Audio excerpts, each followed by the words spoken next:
अब हम आपको जनहित याचिकाओं के उस बिजनेस मॉडल के बारे में बताएंगे जिसके जरिए हमारे देश की अदालतों का समय अक्सर बर्बाद किया जाता है।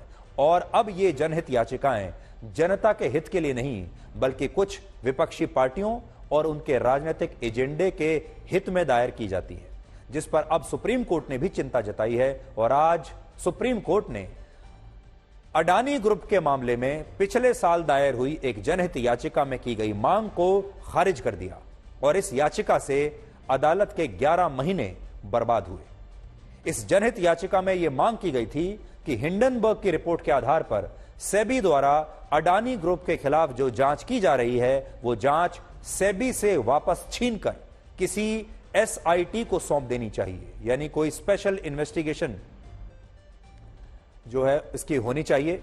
एक एसआईटी का निर्माण होना चाहिए, गठन होना चाहिए। सेबी से इस जांच को लेकर एसआईटी से जांच करानी चाहिए। लेकिन सुप्रीम कोर्ट ने ऐसा करने से आज साफ इनकार कर दिया और कहा कि हिंडनबर्ग या इस तरह की दूसरी रिपोर्ट के आधार पर अलग जांच का आदेश नहीं दिया जा सकता। और अगर इस मामले में हिंडनबर्ग कंपनी ने किसी कानून का उल्लंघन किया है तो इससे भारत के निवेशकों को नुकसान हुआ है तो उसकी भी जांच की जा सकती है। यानी गौतम अडानी के मामले में सुप्रीम कोर्ट सीधे सीधे ये कह रहा है कि जांच अमेरिका की हिंडनबर्ग की होनी चाहिए, जांच सेबी की नहीं होनी चाहिए, जांच अडानी की नहीं होनी चाहिए, जांच हमारी एजेंसीज की नहीं होनी चाहिए, जांच तो होनी चाहिए हिंडनबर्ग की। और हिंडनबर्ग की एक रिपोर्ट के आधार पर अगर हमारे देश के एक ग्रुप को, हमारे देश के एक इतने बड़े औद्योगिक घराने को, इतनी बड़ी कंपनी को नुकसान होता है तो यह अच्छी बात नहीं है। जबकि हमारे देश के विपक्षी नेताओं ने हिंडनबर्ग की इसी रिपोर्ट को अंतिम सत्य मान लिया। तो सोचिए ये कौन लोग हैं जिन्हें सेबी की रिपोर्ट पर विश्वास नहीं है लेकिन हिंडनबर्ग की रिपोर्ट पर विश्वास है, जिन्हें सीबीआई पर विश्वास नहीं, जिन्हें ईडी पर विश्वास नहीं, जिन्हें भारत की पुलिस पर विश्वास नहीं, उन्हें दूसरी एजेंसियों पर विश्वास है। सुप्रीम कोर्ट ने आज एक और बड़ी बात कही है। उन्होंने कहा कि सेबी अडानी ग्रुप से जुड़े कुल 22 मामलों में से 20 की जांच कर चुका है और बाकी बचे 2 मामलों की जांच करने के लिए उसे 3 महीने का समय दिया गया है, जिससे स्पष्ट है कि इस मामले की जांच सेबी द्वारा ही की जाएगी। यह जांच सेबी से हटाकर किसी एसआईटी को नहीं दी जाएगी। अब इससे भी महत्वपूर्ण बात सुप्रीम कोर्ट ने यह कही कि जनहित याचिकाओं का विकल्प लोगों को इसलिए दिया गया था ताकि अदालत के समक्ष जनता से जुड़े जरूरी मुद्दों को उठाया जा सके, और ऐसा हुआ भी। लेकिन अब जनहित याचिकाएं बिना शोध के दायर होती हैं और ये ऐसी रिपोर्ट्स पर आधारित होती हैं जिनकी सत्यता का कोई प्रमाण नहीं होता। और इस पर मुख्य न्यायाधीश जस्टिस डी.वाई. चंद्रचूड़ ने नाराजगी जताई और खास मकसद से जनहित याचिका दायर करने वालों को एक चेतावनी भी दी है। तो आज जो विश्लेषण हम कर रहे हैं, अडानी ग्रुप को तो क्लीन चिट मिल गई। अडानी ग्रुप को निशाना बनाया गया था कुछ खास लोगों द्वारा, एक खास वर्ग द्वारा। उन्होंने देश के जो कानूनी सिस्टम है उसका दुरुपयोग किया। जो हमारे यहां पीआईएल जनहित याचिका का हमारे यहां एक लोगों को एक सुविधा दी गई है उसका दुरुपयोग किया और सुप्रीम कोर्ट ने यह बात मानी। लेकिन आज जो हम विश्लेषण कर रहे हैं वो ये है कि क्या जनहित याचिकाओं का दुरुपयोग हो रहा है। सुप्रीम कोर्ट को यह बात इसलिए कहनी पड़ी क्योंकि अब हमारे देश में जनहित याचिकाओं को कुछ मुट्ठी भर लोगों ने अपना हथियार बना लिया है, जो इसकी मदद से अदालतों का समय बर्बाद करते हैं, विपक्षी पार्टियों का एजेंडा चलाते हैं।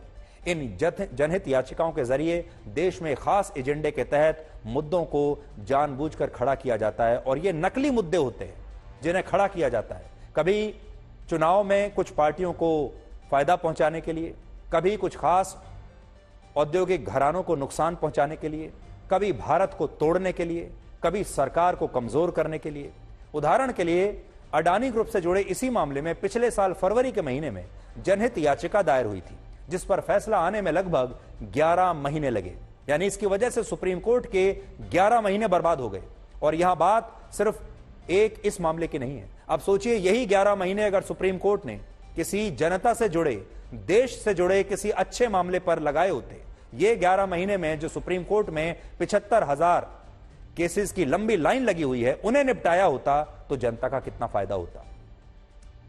यह तो अडानी का एक मामला था।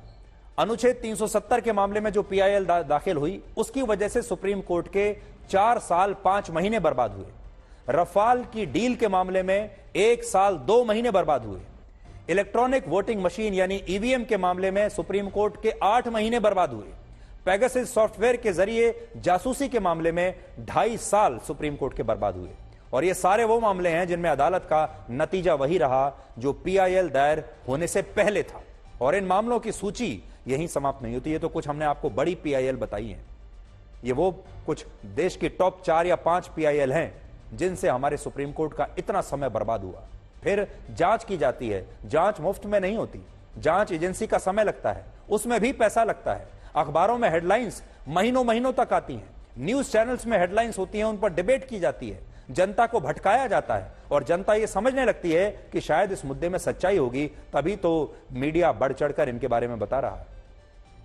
भारत एक ऐसा देश है जहां अफजल गुरु और याकूब मेमन जैसे आतंकवादियों की फांसी को रुकवाने के लिए भी सुप्रीम कोर्ट में याचिकाएं दायर हुई हैं। और याकूब मेमन की फांसी को रुकवाने के लिए तो वर्ष 2015 में सुप्रीम कोर्ट में रात को 3 बजे तक सुनवाई चली थी। आधी रात को सुप्रीम कोर्ट खुलवा लिया। इससे आप समझ सकते हैं कि जिस पीआईएल का मतलब पब्लिक इंटरेस्ट लिटिगेशन हुआ करता था, उसका मतलब अब कुछ मुट्ठी भर लोगों ने बदल दिया है। और अगर आप हमसे पूछें तो अब पीआईएल का मतलब होना चाहिए पॉलिटिकल इंटरेस्ट लिटिगेशन।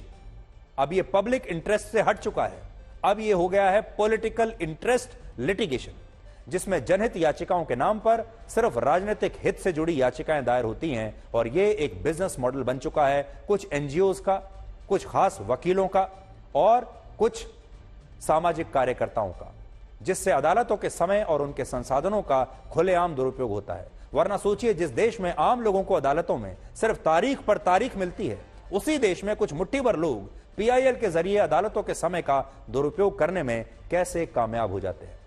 भारत की अदालतों में पीआईएल दायर करने की शुरुआत 1980 के दशक में हुई थी और उस समय सुप्रीम कोर्ट ने कहा था कि ये जनहित याचिकाएं उन लोगों की, उन आम लोगों की ताकत बनेंगी जो इस देश में हाशिए पर हैं और जो वंचित और शोषित वर्ग से हैं। ऐसे लोग जनहित याचिकाओं से अदालतों का संज्ञान अपनी तरफ ला पाएंगे, उनका ध्यान अपनी तरफ ले पाएंगे और उनके लिए भी इंसाफ सुनिश्चित हो सकेगा। लेकिन धीरे धीरे ये विचार धुंधला पड़ गया और पीआईएल को इस देश के कुछ मुट्ठी भर लोगों ने अपना खिलौना बना लिया, जिसके जरिए वो अदालतों के साथ पूरे देश को नुकसान पहुंचा रहे हैं। और ये बात मैं आपको आज बड़ी स्क्रीन पर कुछ आंकड़ों के जरिए समझाना चाहता हूं। ये आंकड़े आज आपकी आंखें खोल देंगे। आप देखिए, वर्ष 1985 में यह सिलसिला शुरू हुआ था। सुप्रीम कोर्ट में दायर होने वाली जनहित याचिकाएं, और यहां से मैं आपको यह पूरी कहानी सुनाता हूं। वर्ष 1985 में सुप्रीम कोर्ट में कुल 24,716 जनहित याचिकाएं अदालतों में दायर हुई थी। देखिए यहां 24,000 1985 में जब हम शुरू हुई। अब ये ग्राफ देखते जाइए। अगले साल 18,000, 1995 में 15,000, वर्ष 2000 में 17,900, 2005 में 14,000 और फिर देखिए 2010, 2012, 2013।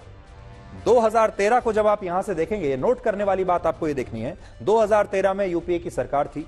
13 से लेकर 14 तक, अगले एक साल जब चुनाव होने वाला था, पीआईएल की संख्या में अचानक से गिरावट आई। देखिए, आप यहां पर देख रहे होंगे 45,000 पिछले साल हुए, 45,000 से गिरकर 30,000 हो गए 2013 से 14 के बीच में। 2014 में चुनाव हुए, जैसा कि आप जानते हैं, और फिर प्रधानमंत्री मोदी की सरकार बनी।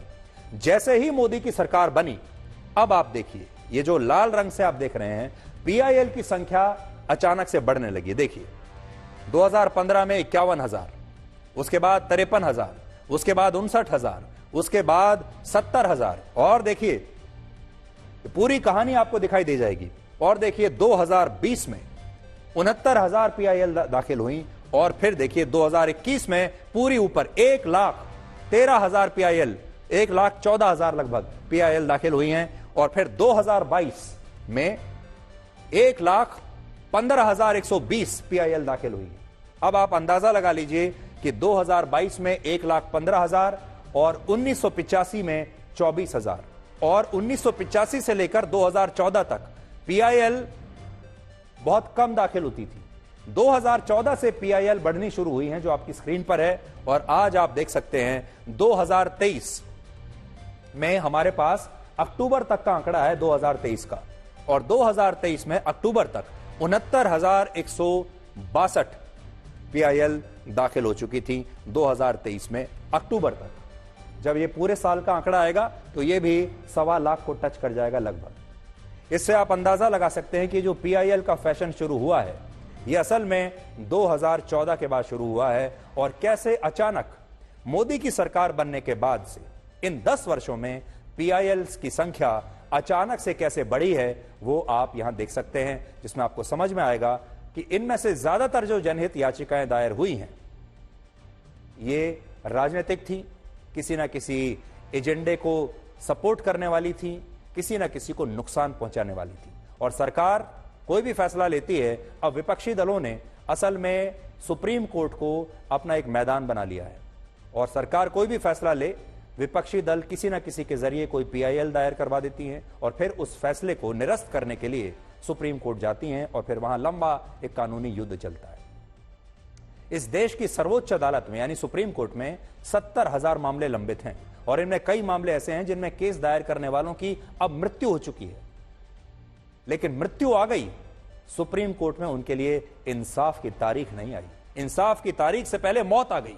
लेकिन दूसरी तरफ उसी सुप्रीम कोर्ट में हर दिन सैकड़ों जनहित याचिकाएं दायर होती हैं जिनमें जनता का कोई हित नहीं होता, लेकिन उन्हें दायर करने वाले मुट्ठी भर लोग इतने प्रभावशाली हैं कि ये याचिकाएं सुनवाई के लिए मंजूर भी हो जाती हैं, और फिर इसकी वजह से अदालतों के समय और इस देश के संसाधनों का दुरुपयोग होता है। और इसी बात को लेकर अब मुख्य न्यायाधीश जस्टिस डीवाई चंद्रचूड़ ने चिंता जताई है, और साथ ही पीआईएल का बिजनेस मॉडल चलाने वालों को एक चेतावनी भी दी है।